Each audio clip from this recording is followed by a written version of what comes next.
There we go. Okay. Um,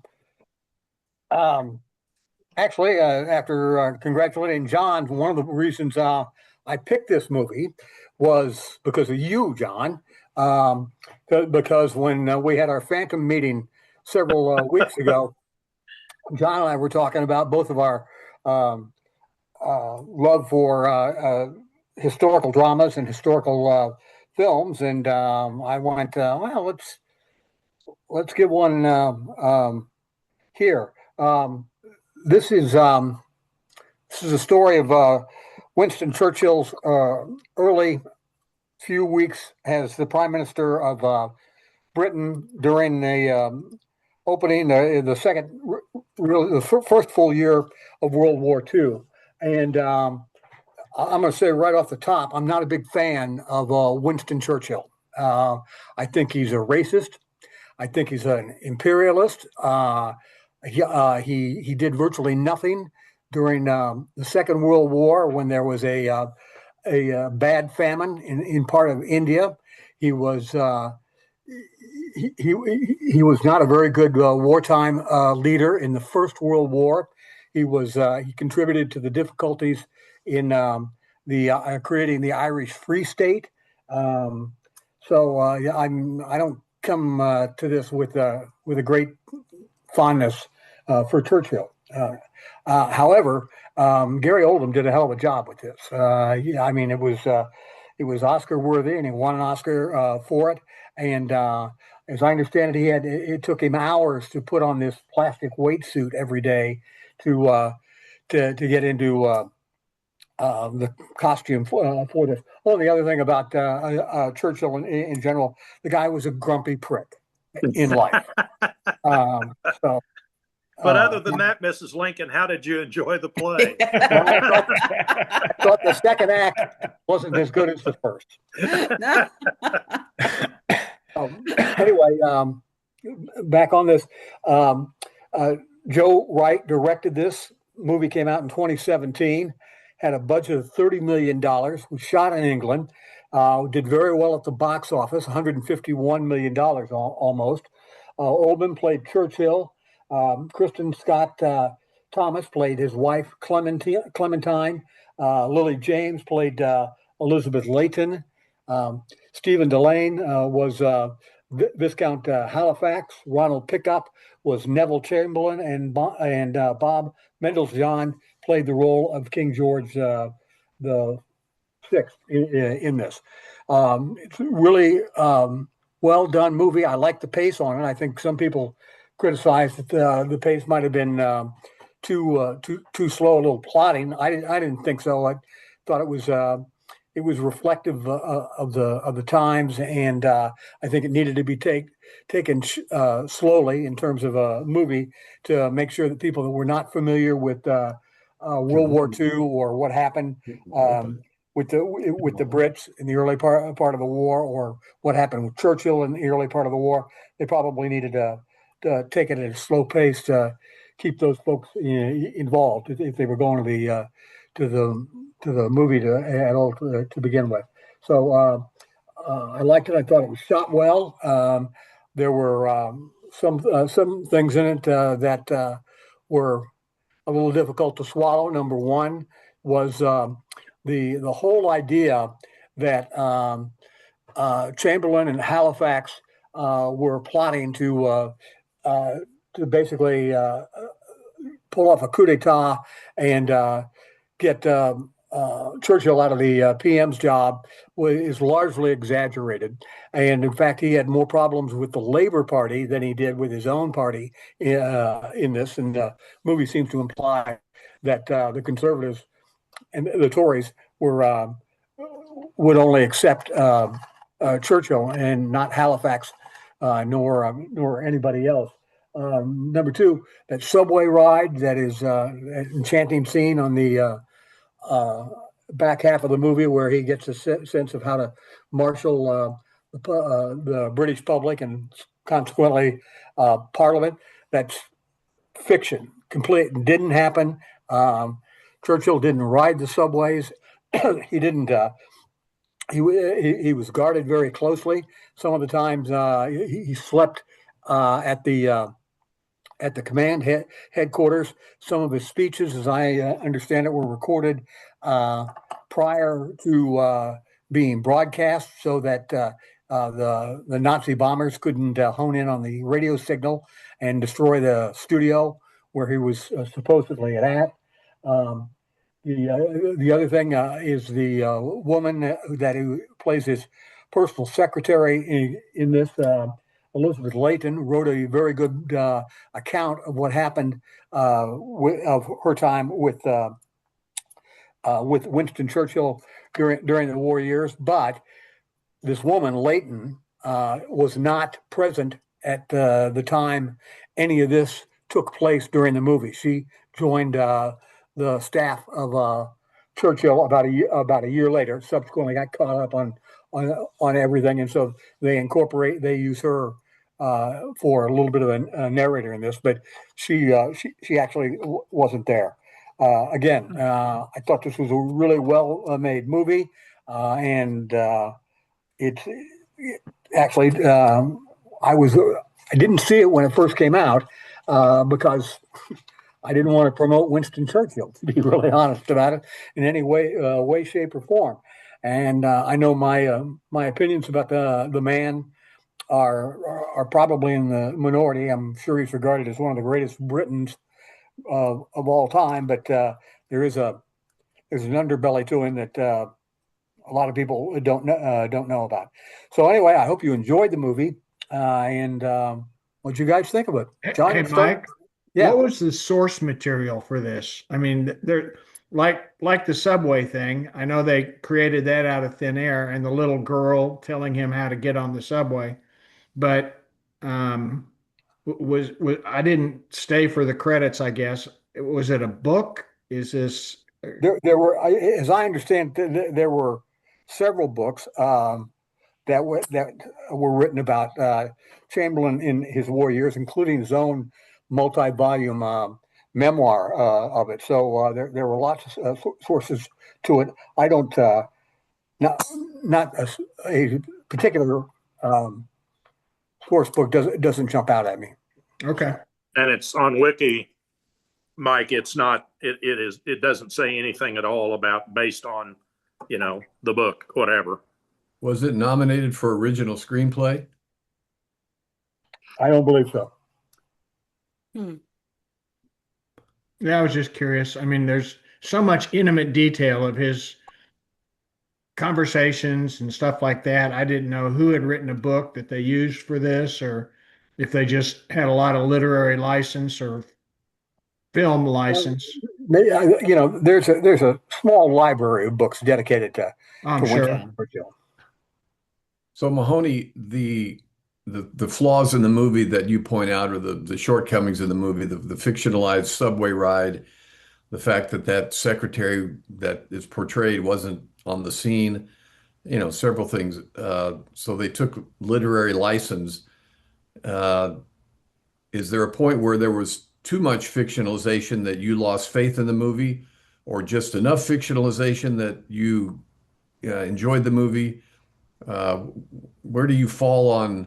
I mean, because at some point, so much about the history, at some point you could turn your head and go, I'm not buying any of this. And I don't care how good Gary Oldman is. This movie doesn't do it for me. But sounds like you allowed those shortcuts and enjoyed the movie in spite of them. Yeah, that's accurate. The business about Chamberlain and Halifax, trying to oust him was the one thing that I knew for a fact wasn't true. The business about the fantasy underground ride, that was okay. I mean, it was a good way for him for the movie to show how Churchill and Oldham was collecting his thoughts. The fact that his personal secretary was there a year later, it doesn't bother me. I don't think the fact errors. I'm not going to call them fact errors. The fiction in the movie took away it took away any enjoyment that I had. I mean, it was really narration, right? Yeah, and I mean, they used the woman that played Layton as a vehicle to kind of move the plot along, and also along with his wife Clementine, show what a difficult person he could be in real life. So, no, nothing that turned me off from watching the movie. Hey, do you think that the portrayal of all the civilian boats rescuing all the soldiers from Dunkirk was accurate? And Largely, yeah, that was a that's another movie I want to see. Yeah, Dunkirk. it's a good movie. It's a good bookend to this movie. And it's based in fact, and their predicament was about as dire as they describe it in the movie. Although when they say that they were going to wipe out or lose the professional class of the military in there, that's not quite accurate, because I mean, if you remember, this is still Imperial Britain. Canada has an army, India has an army, Australia has an army. So it wasn't like they were going to wipe out the entire British Empire's. Did those guys in Calais, were they all wiped out? Yeah, pretty much. Wow. But doing a big chunk of their professional army for a non-wartime era. I mean, it wasn't that deep into the war at that point. Yeah. That's about 7 months. Yeah. I mean, this was all before the Blitz. I didn't realize when I was watching the movie, and I told Gary this Sunday, I thought we were going to get the whole war laid out for us. And in fact, it was centered around him being replaced and Dunkirk. Yeah. It was later on in 1940, May, June, when the Nazis started their bombing campaign. I think it was Operation Sea Lion was the name of it. The Blitz. Yeah. Well, to your original question, what did we think and what did we enjoy the movie? I enjoyed it very much. Joan watched it with me.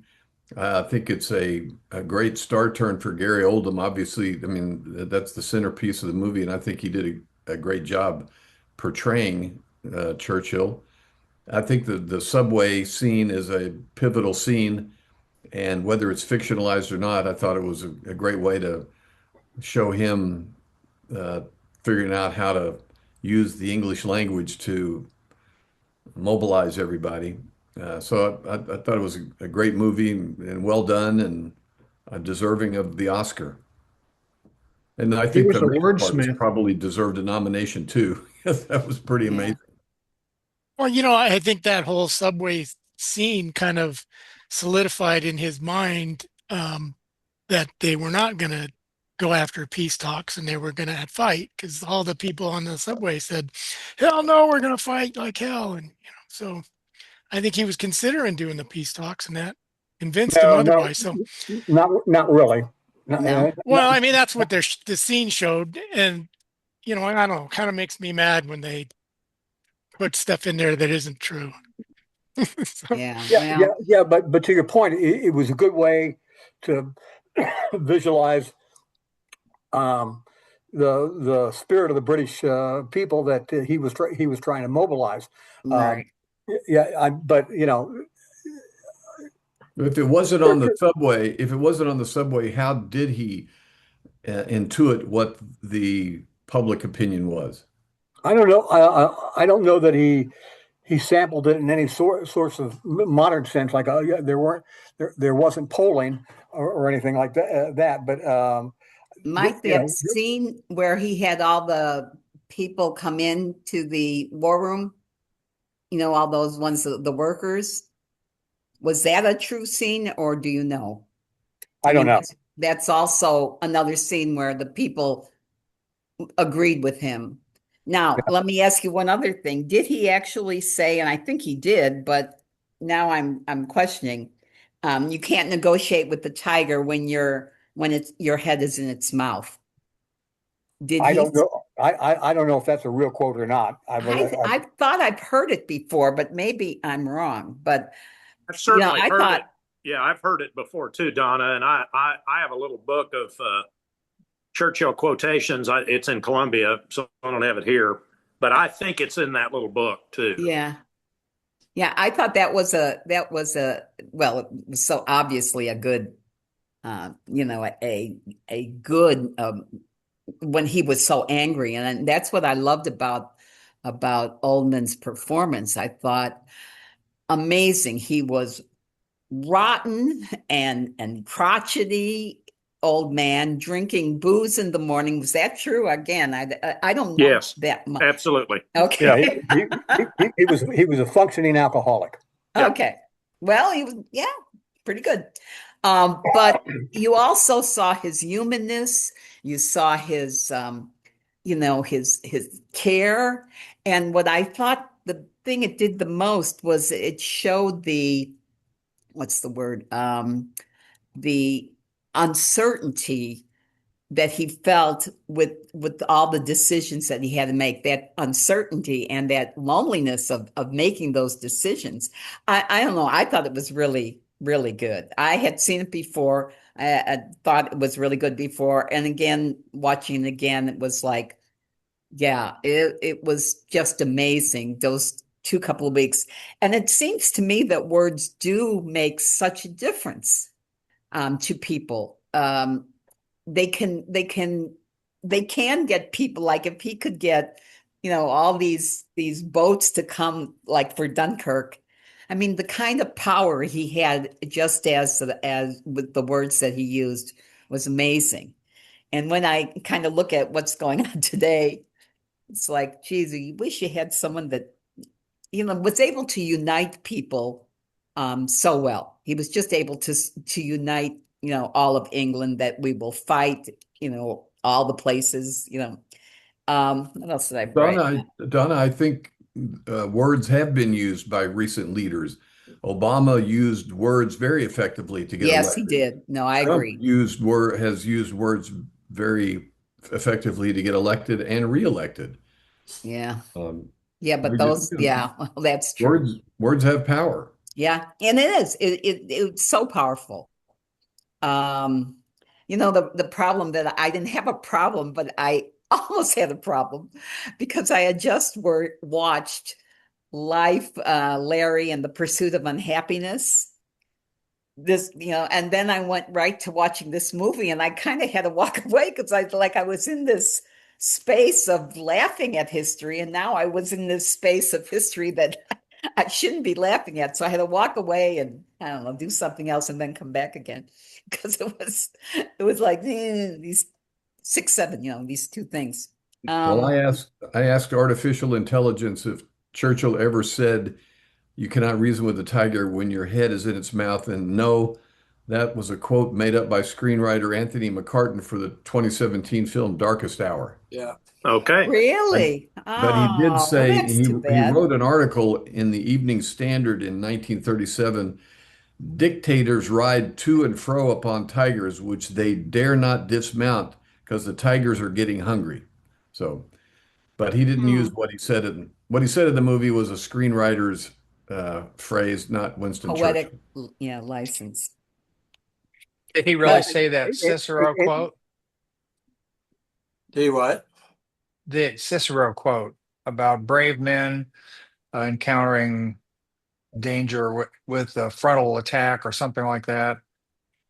He started to say it and then he kind of rambled off in the movie, but Cicero said that he started to say it and he couldn't remember the whole quote. Yeah. I don't know. Now he was a writer by trade. Okay, he wasn't part of any of the royal class that then allowed him to be a member of parliament. He was elected as a commoner, and his trade was was a writer. He wrote quite a few books. And probably earned most of his living doing that, Mike. And his finances were always very iffy. There's that one scene where Clementine says they're broke. And oftentimes, probably in his professional life, that would have been true. Too much money on cigars and scotch. And scotch, right. So They said that he was like they there may have been paraphrasing all through the movie, but the end of it, his final speech, which I think came suddenly, at the end, I don't believe that was paraphrased at all. And his message was that we're going to fight. We'll fight in the air. We'll fight in the land. We'll fight in the sea. Yeah, and that was the message of the movie, is that England was not going to negotiate. And right.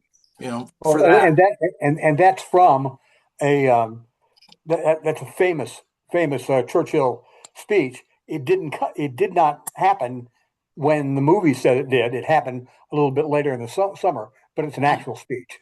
Wow. But the way the movie won 2 Oscars, one for Gary Oldman acting and the second one for hair and makeup. Oh, yeah. Which it deserved. Well, there's so many symbolic scenes in there that maybe weren't, they just took a compilation of all these different things that happened and threw it in 1-2 week period.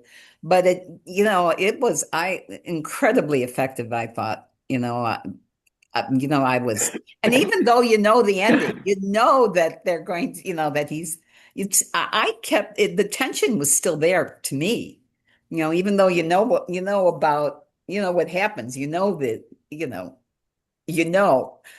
it's just that tension really just stayed with me throughout the whole thing. I think the whole purpose of the movie was to try and convince Mike Mahoney that there are some redeeming values to Winston. Did this do pretty well at the box office? Yeah, it did. Yeah, it did. On a $30 million budget, it netted almost $151 million. Oh, wow. I assume thought it was overseas. Yeah, it was. Yeah. I thought it was a short jump between this Winston Churchill and Lamb in the TV series. That they were both kind of sort of icky in a certain way. I thought when the king met Winston Churchill and then he wiped his hand on his back after he shook his hand, I thought that was kind of an interesting little tweak there. And I also read in Wiki, I think, that the cigar budget was $20,000 for the movie. For the movie, yeah. He used like 400 cigars, which would make it $50 a cigar. Wow. I assume then Gary Oldman smokes cigars. He does now, I guess. He smoked in the Slow House too, but it was cigarettes in that. Yeah, cigarettes. Yeah. Ugh. Slow horses. He's pretty much alcoholic in that, isn't he? Oh yeah, he's got every bad habit. He's the most disgusting creature. But so smart. Yeah, such and insight so into good. how people behave. Yeah. It's such a good series. One thing, like in Peaky Blinders, they got that main character that's like a thug, and they kind of imply that Churchill was that way as a youth, that he was kind of a London thug, that got into power. Does anybody know anything about that? Mm-hmm. I don't think I've ever read anything, Bill, about that. Yeah.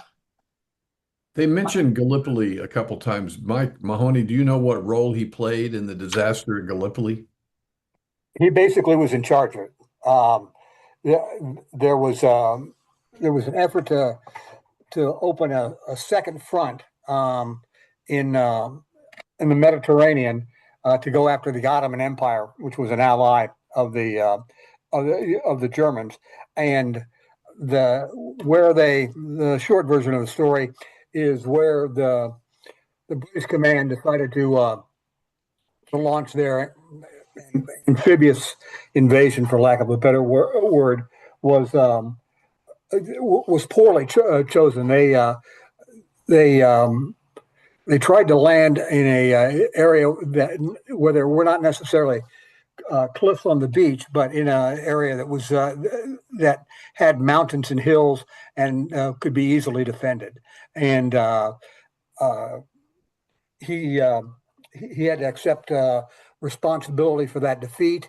It complicated the World War I war effort against the Ottoman Empire, and he had to he resigned from the administration and ended up joining the army and served in the army for less than a year, and then was reappointed into the government. But that's the short version of it. He and it wasn't just Churchill, but Churchill and the generals in charge decided, yeah, let's do this here, and it was bad tactics. Well, yeah, they sent Australian boys in, and they didn't know that the Germans had supplied the Turks with machine guns.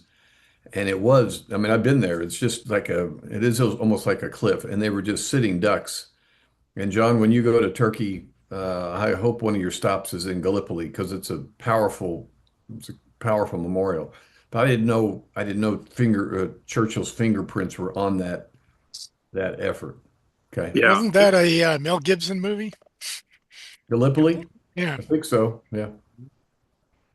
Yeah, the Australian boys just thought they were going off for a little frat party, and they got massacred. Yeah, he was first Lord of the Admiralty at that time, and is widely credited with it was his plan. Chris, what did you think of it? I liked it. My knowledge of this period of time of world history and the war and all is very limited, so I thought it was highly plausible until I went, oh, this is false, this is false, this is false. But it was true that he had the expensive habits of the cigars, the champagne, and the scotch. That was a real thing.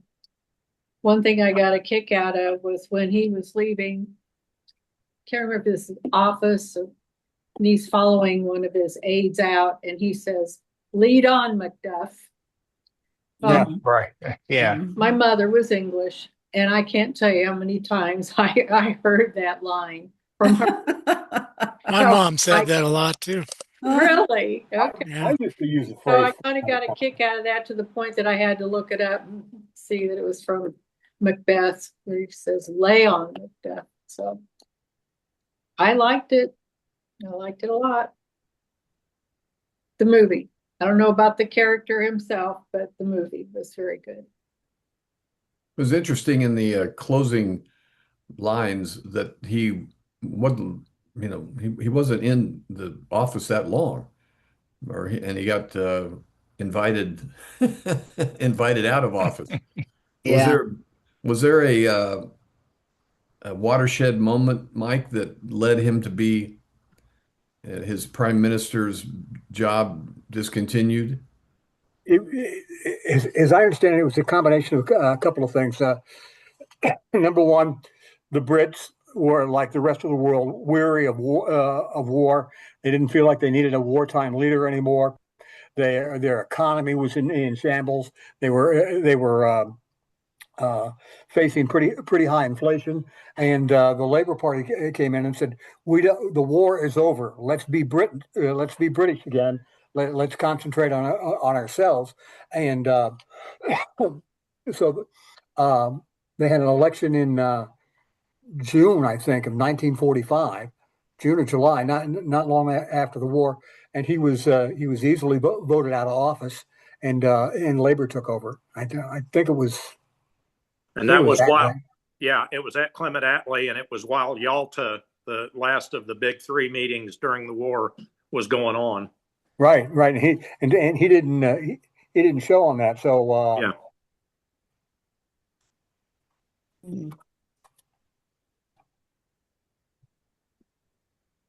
I enjoyed his conversation with Roosevelt, where he says, he's like, "Don't you think you could send us something?" And Roosevelt is, "Oh, I'd really like to, but." Well, and he did later. He had started the Lend-Lease program, What was and that? that kind of bailed Britain out of their troubles. What was that? Um, as Roosevelt said, they did have restrictions on supporting a war overseas, but they got around it eventually by saying, "Well, we'll lend you this, and you can lease it from us, but we're not giving you aid. You're just making a commercial transaction." That phone call was fake. It did not happen. That's one of the false things that went on, because Really? there was no secure transatlantic phone lines at that period of time. Everything was done via letters or telegram. But they did have the communication. They had communication, but it wasn't a phone call. Right. No. Yeah, basically, as I remember it, when Roosevelt was able to do the Lend-Lease Act, the U.S. gave Britain some old battleships, a lot of old battleships as they referred to. In return, the Brits gave the U.S. Military bases at places all over the world inside of the British Empire, and so that was the deal. And then later, in late 1941, immediately after Pearl Harbor, Churchill gets on an ocean liner because they didn't have transcontinental planes yet, and sails through the North Atlantic and comes to the United States and spends Christmas with Roosevelt and his family in the White House. And he's, to be blunt about it, overstays his welcome. And part of the reason for that was that Roosevelt was an early riser. Okay, let's get up, let's get the day going, and by 5 o'clock in the evening, he was ready for cocktails, and prided himself on making great cocktails. Churchill, by his habits, was a night owl, and so I mean he would get up around 11 in the morning and drink breakfast, and would start his day in the middle of the afternoon. Well, Roosevelt would have his cocktails at 5 or so, dinner at by 7, and he was ready for bed. So when Churchill was there, they had a limited time every day where Churchill and Roosevelt could sit down and talk to one another, because their schedules were almost 180 degrees apart, and it wasn't a problem, but it was a pain and a source of frustration for Roosevelt's staff, because they had to wait for Churchill to come around, have a little hair on the hair of the dog, and then come down in the middle of the afternoon and say, "What's going on, guys?" I said it happened at the Yalta Conference. It was Potsdam in July of 45. So, Did you say he was in attendance or not in attendance? Churchill was there, but Clement Attlee finished up because the election happened. Okay. During that time, I think, Mike.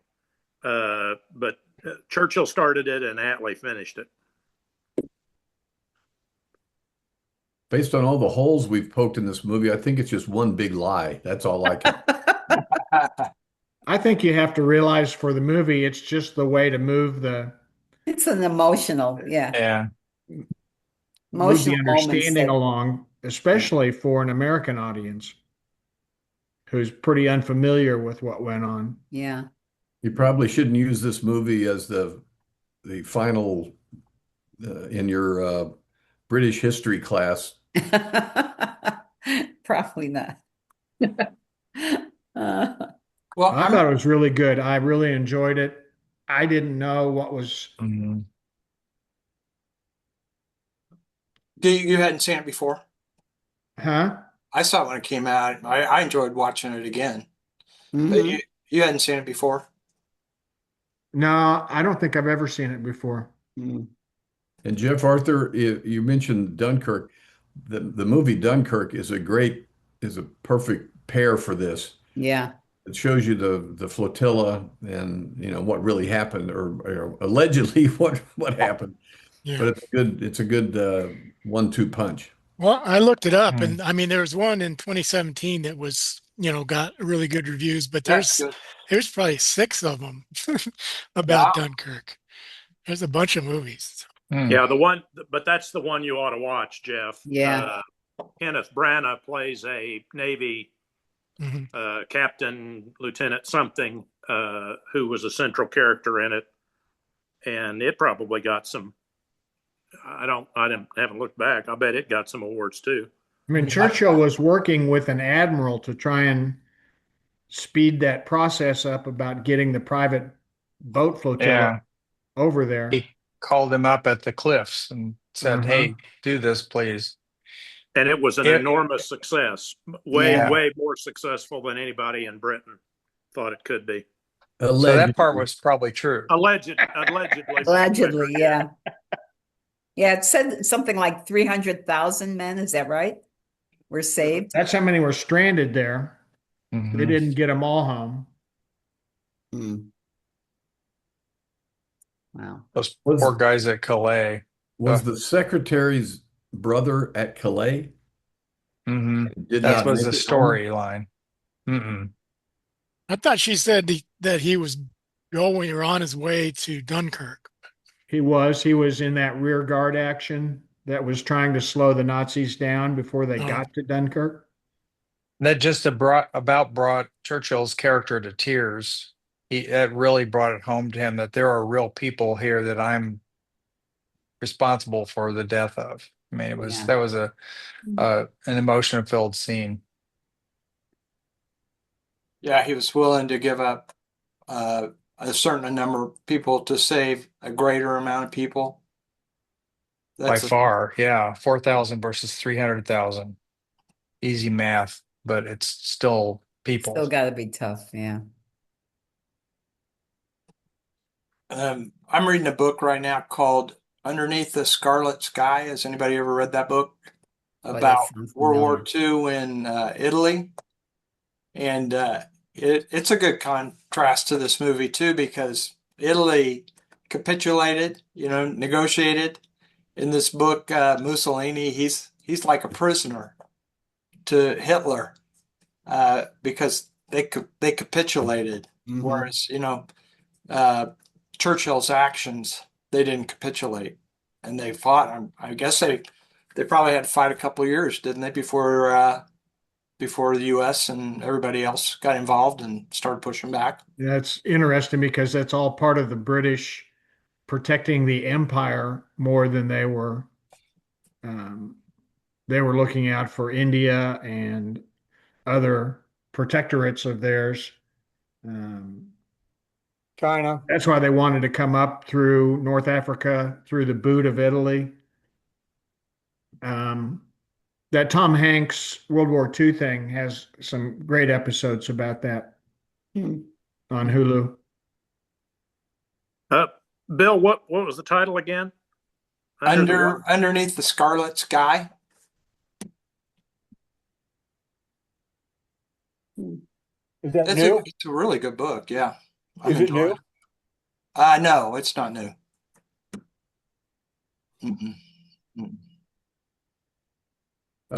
Oldham won a Golden Globe for Best Actor. Yeah, and I think he won an Oscar as well. And I think a BAFTA and a SAG too. I think. Yeah, I think he won them all. What about Dunkirk? I don't know. That's great, Mike. Thanks. Yeah. Yeah, really. Great choice. Good. I'm glad you guys enjoyed it. Yeah. I thought it was well done. It was indeed. It must have been tough for somebody who didn't like Churchill so much. Well, here's an interesting thing. Dunkirk was directed by Christopher Nolan. Oh, yeah. Oh, It did a little movie that Gary and I saw this afternoon. And It's a full body experience. Yeah, we went to the IMAX down at Branson, which is Ooh. Gary tells me is one of the few true IMAX theaters in the country. And I think you said, Gary, it just sort of washes all over you. I mean, really, it's a lot. It's overwhelming for the eyes. It's overwhelming for the ears. I mean, it is a major motion picture. It is a full body experience.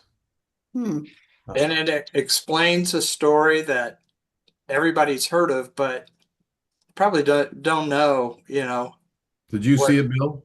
I saw it yesterday, yeah. Yeah. did you guys read the poem before you went? They said a lot of people have studied it before they go to see it, so they'll be able to take it in better. But it's kind of a long, epic poem, I think.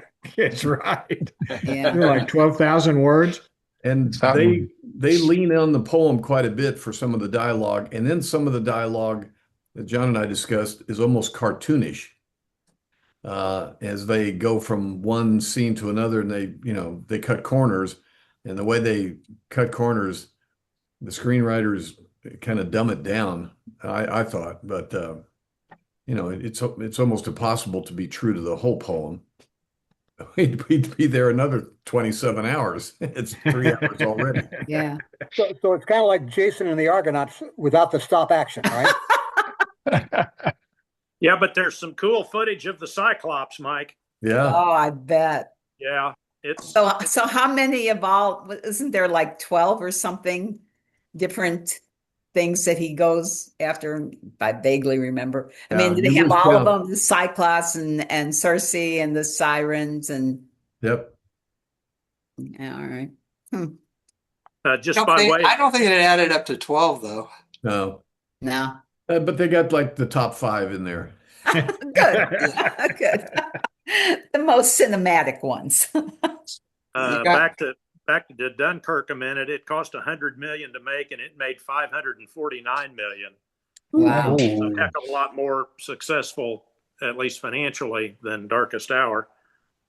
Christopher Nolan. I think your opening for Odyssey was 125 million in the States and 294 overseas. Wow. So, but it's a five. Didn't they? How much did he spend on that? Do you know? Yes, 250 million. Oh, but then he made his money back. Okay. Right. In a weekend. Yeah.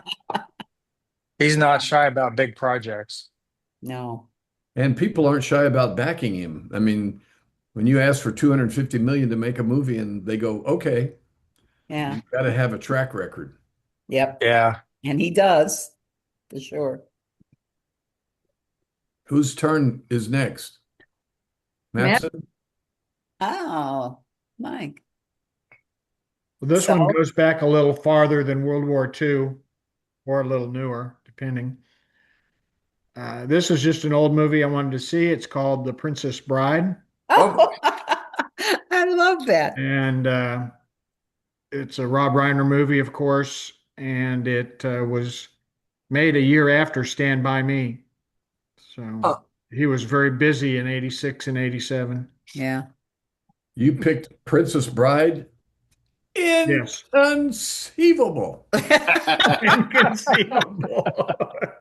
And Wallace Shawn is there. That's correct. Yeah. Fezziwig. Prepared to Die. Yeah.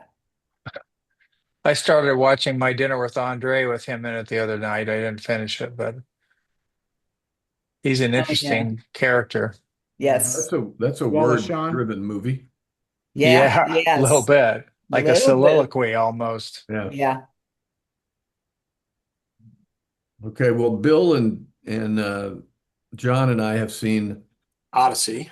Has anybody else seen anything they would recommend on TV, on the screen? I saw the final episodes of The Bear.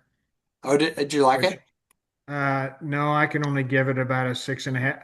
I like that series, except for Jeremy Allen White. Hmm. I think he sucks. So you were going to give it like a 6.7?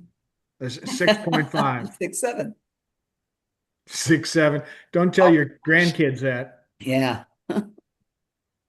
We've been watching Madness, which is I think Netflix 8-part series set in Philadelphia about a CNN reporter, and that CNN reporter is Coleman Domingo, and we're about halfway through it. It's very good.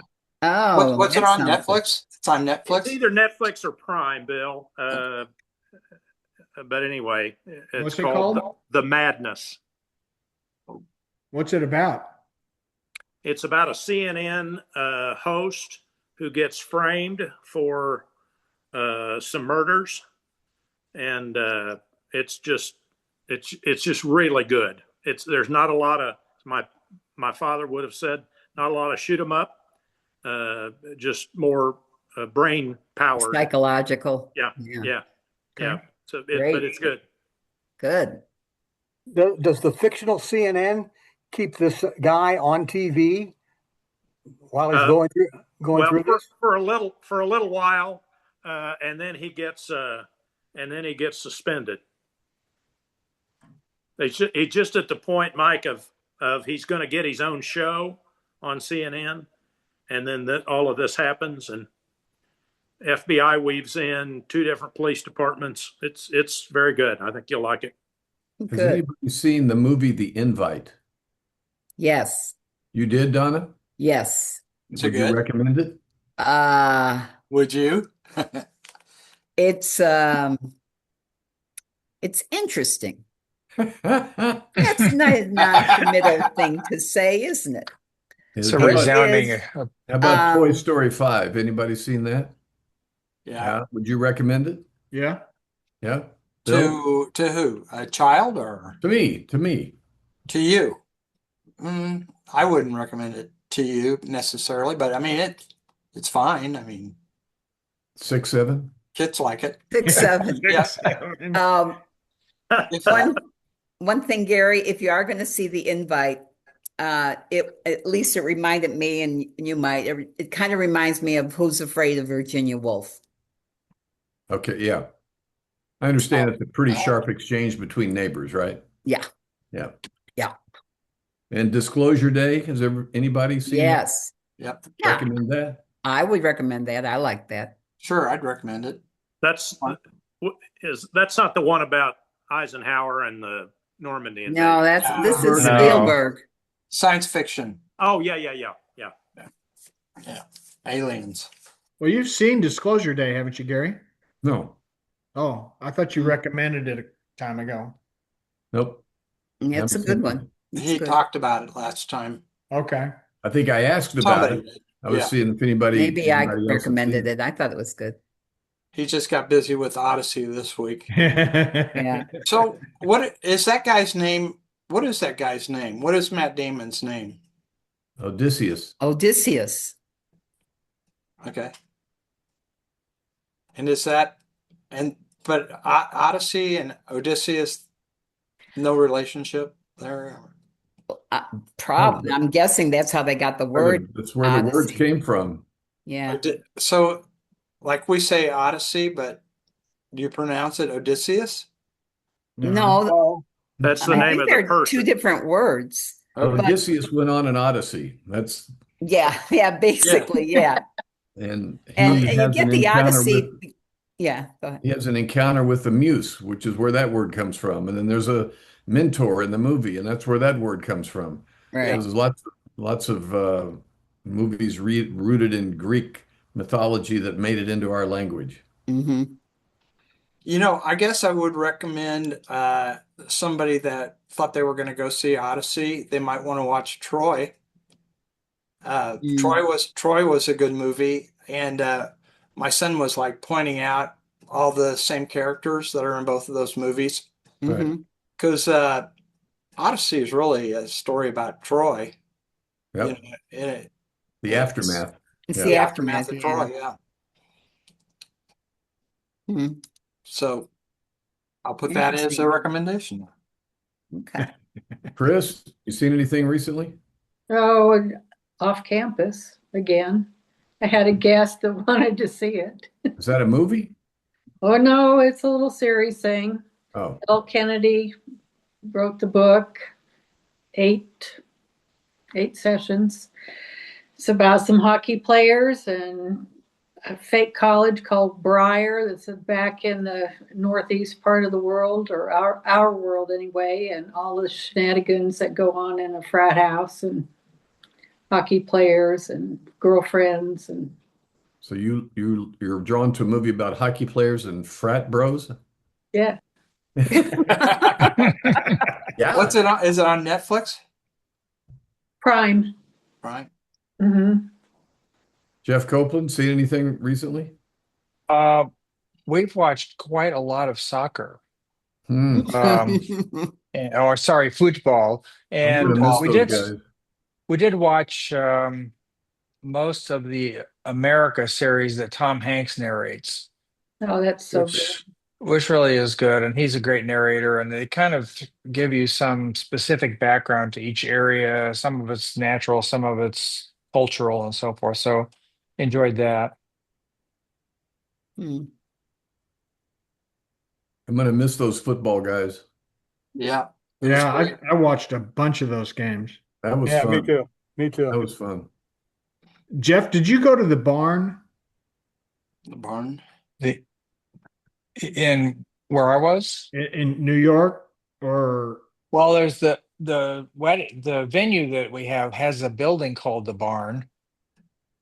Are you referring to a I specific just thought I place? saw something on Levon Helm's daughter Oh yeah. having some That's problems with hanging on to it. Yeah, she was on the board apparently, and the rest of the board kicked her off. Yeah. I watched a concert, Richard Thompson at that facility. It's an interesting place. It's got very heavy timbers, and it's out in the woods outside of Woodstock. Charming place though, and there's some bad political stuff going on there. A lot of the people who are sympathizers and fans of Levon and her are like, don't let that happen. There's a legal battle going on right now. Okay. The I place, read something about it. yeah, I was at a guitar camp, and there is part of the grounds of the camp that has a building called the Barn where a lot of the instruction goes on. So that there are a lot of barns up there in Gotcha. that part of the world. I am burning through that series that I talked about last week, The Last Kingdom, about England during the time of Alfred. It's on Netflix, and I love it. I mean, I think it's a great series. Good. When's our next meeting? Be the first Monday in August. The 3rd? What First. date? I don't have a. Yes, the Yep. 3rd. The 3rd, August 3rd. All right. I'll miss you guys. I'm taking the grandkids to Alaska. Cool. Oh, Good for you. I'll miss you guys too. I'm going to be in Turkey. Oh, wow. And wow. and I'm getting my shoulder replaced that day. So Oh, Are you really? and God. Well, you I'd should rather still do try to John show and up. Gary. yeah. And it's my 31st or 35th anniversary, so I probably won't Oh be here. wow. Oh, Wow. Well, maybe we Right. should. And I'm going to probably miss it as well. Oh, Wow. well, maybe we should. Okay. Cancel Well, for The Princess Bride is a pretty damn good movie, and I'm going to watch it anyway. Yeah. Well, we can decide if we want to move it or something, but we should just go small. I Yeah. say go small and do it. I may We've find done I may find a screen in Alaska somewhere to join you for a minute. There you Yeah, go. that'd be great. are you Sure. going on We've done- a cruise, Gary? Huh? Are you going on an Alaskan cruise? Yes. Great. So awesome. All right. All right, guys. Nice All to see right. Yeah, good to see Great everybody. movie, See you, Mike. everybody. Thanks for the Thanks, movie. Mike. Yeah. Yeah. See y'all. Yeah, it was welcome. good. Thanks, Enjoyed Mike. it. Take care. See ya. Bye. Bye. Bye, guys and girls. Bye.